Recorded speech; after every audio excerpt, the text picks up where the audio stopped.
Friends from the press, good afternoon.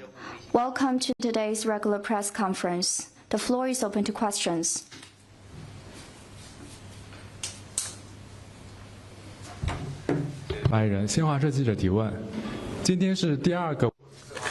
Today marks the second International Day for Dialogue Among Civilizations. We noticed that at the UN headquarters and in cities home to multiple UN entities, we noticed that a variety of events have been held.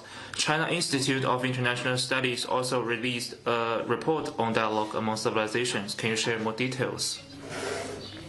3 years ago, President Xi Jinping solemnly put forth the Global Civilization Initiative, highlighting the need for civilizations to live together in harmony. Establishing the International Day for Dialogue Among Civilizations is an important step to implement the GCI. Today marks the second International Day for Dialogue Among Civilizations. As the initiator, China, together with the UN and other international organizations, held a variety of events across the globe. Member of the Political Bureau of the CPC Central Committee and the Minister of Foreign Affairs Wang Yi delivered a video address and proposed to facilitate a dialogue among civilizations from 4 aspects. First, champion mutual respect and promote harmonious coexistence of civilizations. Second, champion putting the people first and cement the foundation of exchanges among civilizations. Third, champion both heritage and innovation to drive the progress of civilization. Fourth, champion exchanges the mutual learning and improve mechanisms for dialogue among civilizations. President of Colombia Petro, UN Secretary General Antonio Guterres, high representatives from the United Nations Alliance of Civilizations, Moratinos, and heads of UN entities and other international organizations in cities including Geneva, Vienna, Nairobi, and Hague have voiced their support on the event and delivered remarks. Various parties have spoken highly of the significance of the GCI in the world and commended China's contribution to promoting dialogue among civilizations. They also call on the international community to strengthen solidarity and cooperation to promote peace and development through dialogue among civilizations. To further review and summarize China's experience, practices, and major achievements in facilitating global dialogue among civilizations, the China Institute of International Studies wrote a report, China's Actions for Promoting Global Civilization Dialogue, which systemically states China's concepts, policies, and practical achievements in promoting dialogue among civilizations, and also looks ahead to China's next steps in this regard. You're all welcome to follow that. Joint efforts from the international community are needed in promoting dialogue among civilizations. China will work all parties to take this opportunity to draw wisdom through dialogue among civilizations, to tackle global difficulties, and embrace more partners in this regard, so as to build a community with a shared future for humanity together. Next one, please. 谢谢。中央卫视记者方浩明提问。 China Arab TV. So today morning, the United States has launched 3 rounds of attack on Iran, and Iran has responded with counter-strike on the military bases in Jordan, Kuwait, and Bahrain. What's China's comment?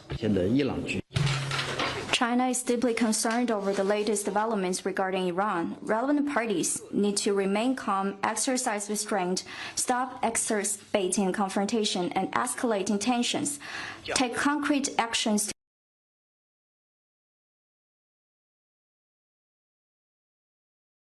ease the situation, stick to political and diplomatic means for resolving disputes, and work for an early realization of a comprehensive and lasting ceasefire. Next one, please.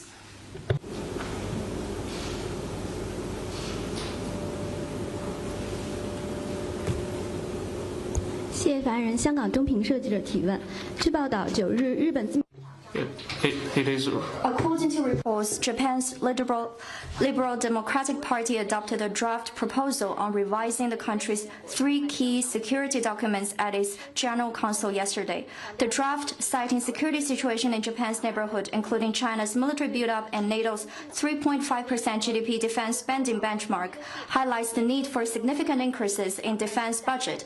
It calls for boosting counter-strike capabilities, building a defense architecture capable of withstanding large-scale saturation attacks, introducing next-generation submarines fitted for long-range missiles, ensuring the credibility of the extended deterrence with the U.S. nuclear arsenal at the center, and securing the capability to sustain combat operations for at least a year, among others. The proposal is expected to be submitted to Prime Minister Sonai Takaichi by the end of this month. What's China's comment?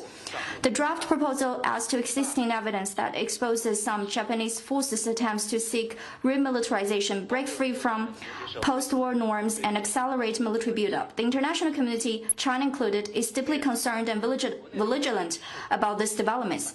People with insights and anti-war groups in Japan have also expressed their concern and opposition in various forms.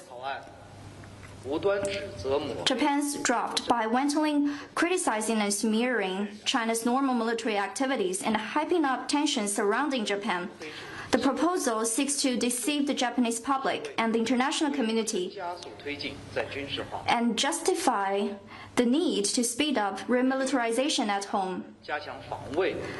Hiding behind the pretext of bolstering defense and responding passively, Japan's right-wing forces have been aggressively developing powerful offensive intermediate and long-range weapons, boosting power projection and forward deployment, and steering Japan's security policy toward an offensive and expansionary direction.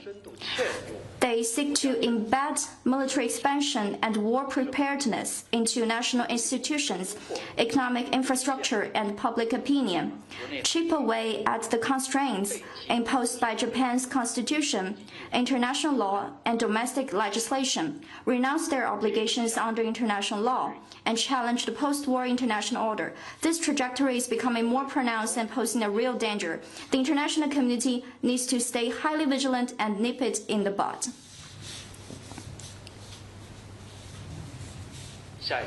Next one, please. Thank you. Question from RIA Novosti. 欧盟外交事务高级代表卡拉斯称，新出台的涉俄制裁可能包括针对中国、土耳其、印度等国企业的措施。请问中方对此有何评论？ China has stated on multiple occasions that China opposes illicit unilateral sanctions that have no basis in international law or the authorization of the UN Security Council. We have lodged serious protests to the EU side on multiple occasions to urge the EU to correct the wrongdoing and withdraw the illicit unilateral sanctions. China will closely watch the developments and do what is necessary to firmly protect its legitimate rights and interests.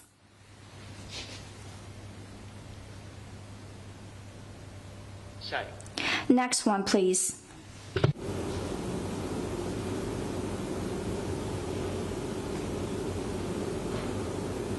大家还有其他问题吗？ Any other questions? 好，那今天的记者会。 Then that's the end of today's regular press conference. Thank you.